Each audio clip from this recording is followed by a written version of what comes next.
पुत्रदा एकादशी व्रत करने वाले व्यक्ति को पूजा के बाद श्रावण पुत्रदा एकादशी व्रत की कथा जरूर सुननी चाहिए।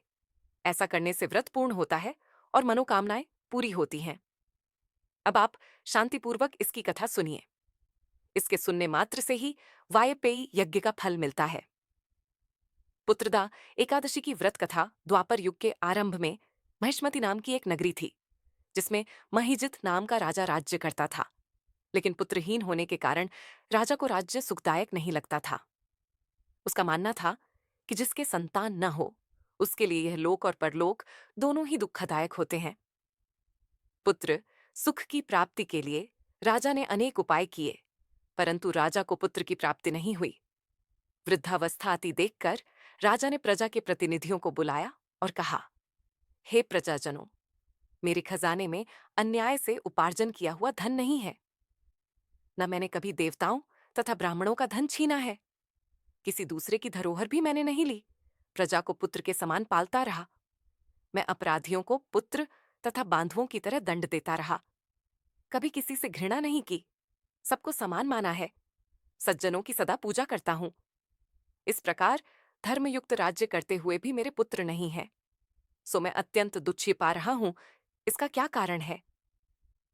राजा महिजित की इस बात को विचारने के लिए मंत्री तथा प्रजा के प्रतिनिधि वन को गए। वहां बड़े बड़े ऋषि मुनियों के दर्शन किए। राजा की उत्तम कामना की पूर्ति के लिए किसी श्रेष्ठ तपस्वी मुनि को देखते फिरते रहे।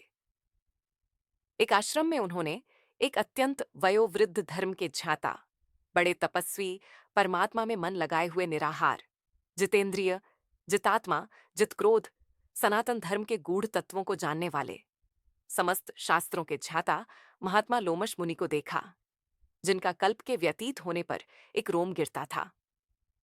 सबने जाकर अर्षि को प्रणाम किया। उन लोगों को देखकर मुनि ने पूछा कि आप लोग किस कारण से आए हैं? निसंदेह मैं आप लोगों का हित करूंगा। मेरा जन्म केवल दूसरों के उपकार के लिए हुआ है, इसमें संदेह मत करो। लोमश ऋषि के ऐसे वचन सुनकर सब लोग बोले, हे महर्षि, आप हमारी बात जानने में ब्रह्मा से भी अधिक समर्थ हैं। अतः आप हमारे इस संदेह को दूर कीजिए। महिष्मतिपुरी का धर्मात्मा राजा महिजित प्रजा का पुत्र के समान पालन करता है, फिर भी वह पुत्रहीन होने के कारण दुखी है। उन लोगों ने आगे कहा कि हम लोग उसकी प्रजा हैं, अतः उसके दुख से हम भी दुखी हैं।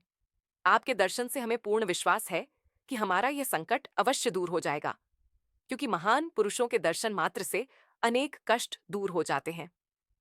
अब आप कृपा करके राजा के पुत्र होने का उपाय बतलाइए। यह वार्ता सुनकर आरष्य ने थोड़ी देर के लिए नेत्र बंद किए और राजा के पूर्व जन्म का वृत्तांत जानकर कहने लगे कि यह राजा पूर्व जन्म में एक निर्धन वैश्य था।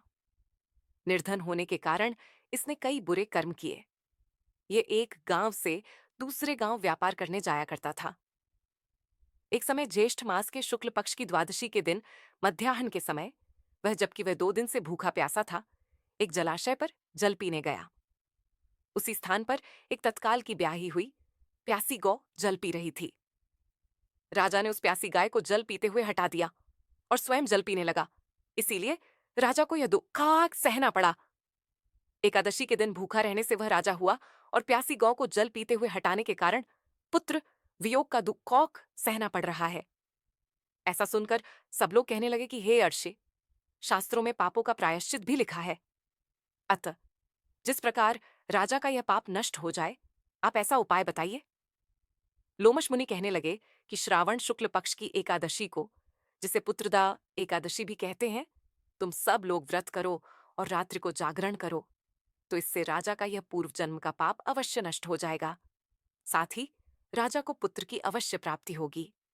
लोमश ऋषि के ऐसे वचन सुनकर मंत्रियों सहित सारी प्रजा नगर को वापस लौट आई और जब श्रावण शुक्ल एकादशी आई तो आर्ष की आज्ञा अनुसार सबने पुत्रदा एकादशी का व्रत और जागरण किया।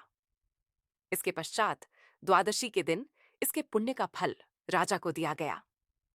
उस पुण्य के प्रभाव से रानी ने गर्भ धारण किया और प्रसव काल समाप्त होने पर उसके एक बड़ा तेजस्वी पुत्र उत्पन्न हुआ।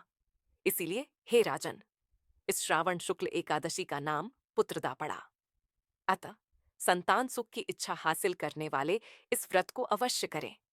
इसके महात्म्य को सुनने से मनुष्य सब पापों से मुक्त हो जाता है और इस लोक में संतान सुख भोगकर परलोक में स्वर्ग को प्राप्त होता है।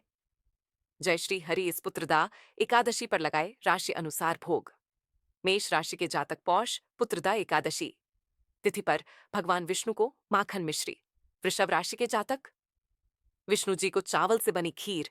मिथुन राशि के जातकों को एकादशी के शुभ अवसर पर भगवान विष्णु को हरे रंग का फल। कर्क राशि के जातक एकादशी तिथि पर विष्णु जी की पूजा में उन्हें दूध, दही और खीर अर्पित कर सकते हैं। सिंह राशि के लोगों को भगवान विष्णु को मोतीचूर के लड्डू। कन्या राशि के जातकों को भगवान विष्णु को केसर मिश्रित दूध या फिर दूध से बने पेड्ढे भी प्रसाद के रूप में चढ़ा सकते हैं। तुला राशि के जातक भगवान विष्णु को उनके प्रिय माखन मिश्री, दही। वृश्चिक राशि के जातकों को एकादशी पर भगवान विष्णु को खीर का भोग लगाना चाहिए। पौष पुत्रदा एकादशी पर धनु राशि के जातक प्रभु श्री हरि को केले और बेसन के लड्डू अर्पित कर सकते हैं।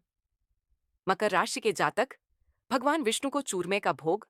कुंभ राशि के जातकों को एकादशी पर विष्णु जी को श्रीफल, नारियल का भोग लगाना चाहिए।